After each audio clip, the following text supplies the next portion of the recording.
Hey, everyone out there, Dan here, aka the Comic Concierge, and it's been one fantastic week of comics. So with that, I'm going to count down my top 10 favorite books that came out this week. At number 10, I have The Agent. As a publisher, Blades needs far more credit than they get regarding the great comics they continuously publish. The Agent has been this intriguing meshing of cop drama with fantasy elements.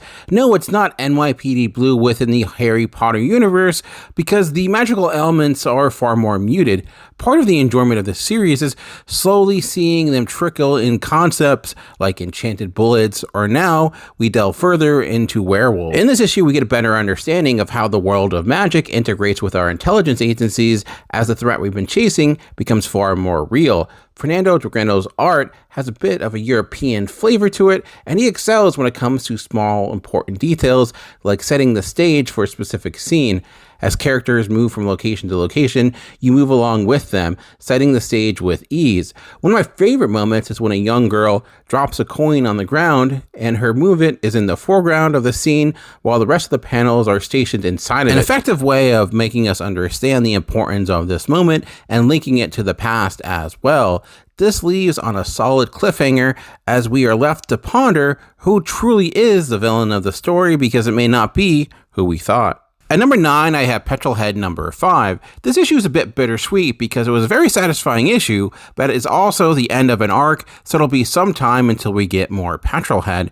This series has been about a dystopian future where former robot racers are finding new life and possibly a way to save a city most thought was long gone. The character design has been one of the biggest highlights, as you instantly know who these characters are just by the way they look, but they also have been able to build upon that. There have been plenty of humorous moments as well, but due to the stakes of this specific issue, that was toned down, and things got a bit more emotional. Never thought I would care this much about a robot bird. Petrol Head was able to have his moment here to show that sometimes cheating does prosper, and we get a good balance of an ending that is satisfying for now, but leaves room for the future. If you missed this book, highly advise checking it out when it hits trade. At number 8, I have I Heart Skullcrusher number 1.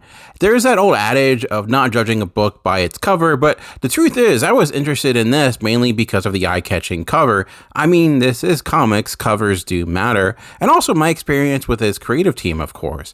Unlike a lot of comics today, the interiors match the cover, as Alessa Zono did both. Her style has a manga influence for sure, and brings with it so much energy and vibrance. Her color choices in particular do a lot to set the mood for this book. I also have this odd love of stories that center on sports that exist within dystopian worlds. Oddly enough, Petrol Head does the same thing. Much of the framework of this issue is akin to a classic sports story, just done in a world nearing its end. Protagonist Trini is quite the take-charge character, and I'm really looking forward to following her story. At 7, I have Action Comics 1063. I'm always impressed with stories that work for me, with characters I'm typically not a fan of, and with this arc of Action Comics, Jason Aaron and John Timms crafted a story about Bizarro that I actually enjoyed. The amount of those can probably fit on one hand. To add to that, we got an issue with the Joker, who I'm simply tired of at this point, but I loved how he was portrayed in this, and it even elicited an emotional reaction out of me by the end. This did what good Superman stories should do and give him a dilemma he can now fix with force or might, which made it quite compelling. So many standout moments in this issue, including Superman fighting mini versions of Bizarro. Jason Aaron has found new life with his move over to DC, and I hope he gets to write more Superman rather shortly. At number 6, I have The One Hand number 2. I'm not sure if I've seen anything quite like this before, not only in comics, but any medium. We have two comics in The One Hand and The Six Fingers that tell different sides of the same story, a hunt for a notorious serial killer. Six Fingers focuses on the killer, while The One Hand focuses on the man chasing him.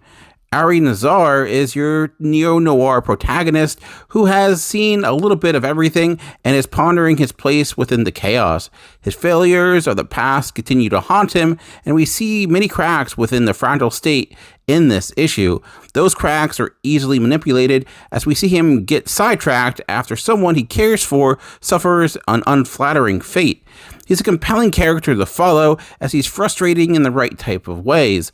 Loris Campbell's art gives this world a retro-futuristic look as if we're looking at the past, present, and future all at the same time. Shadows are heavy and distinct as if this world is forever clouded. Despite its connection to another book, you can easily read this on its own, and I would recommend it for anyone that's fans of series like Criminal or Stray Bullets. At number 5 for my top 10 books of the week, I have Blue Book 1947, number 2. I would not say I'm someone who obsesses over the idea of UFOs, but I love that this book exists.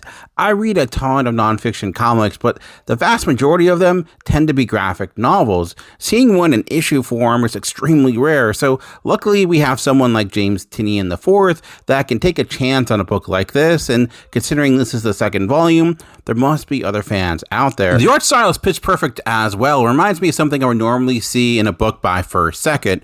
Art that is cartoony enough, but strives when it comes to storytelling and presenting information in ways that maintains your attention and is interesting. I was not aware that 1947 was such a major year for UFO sightings, so I've learned a lot, and I appreciate that this does not try to overly dramatize the story. What happened is compelling enough, so it would make Joe Friday proud by seemingly presenting just the facts.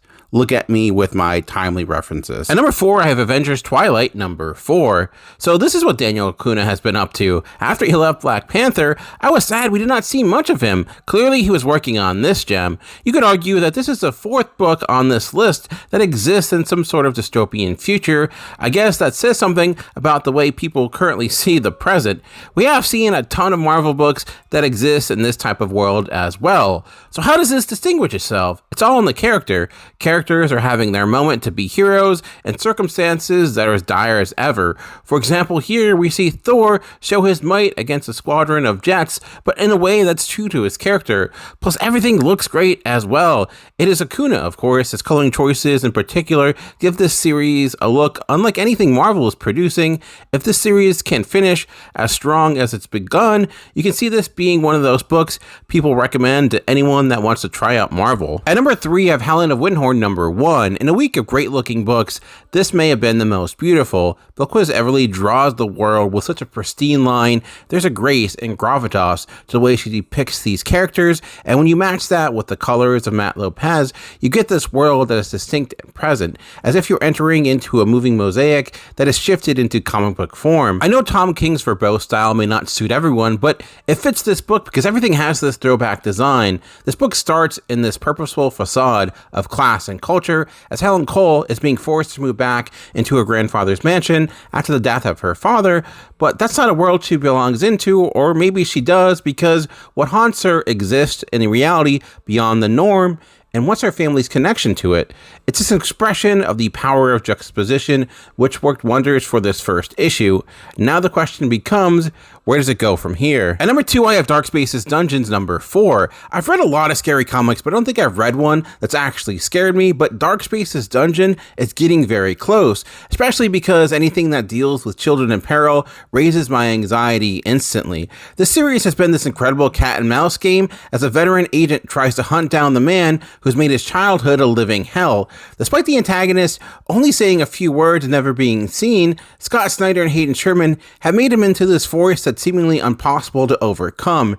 Even in this issue where heroes seemingly get a step ahead, you're just waiting for the trap to be sprung.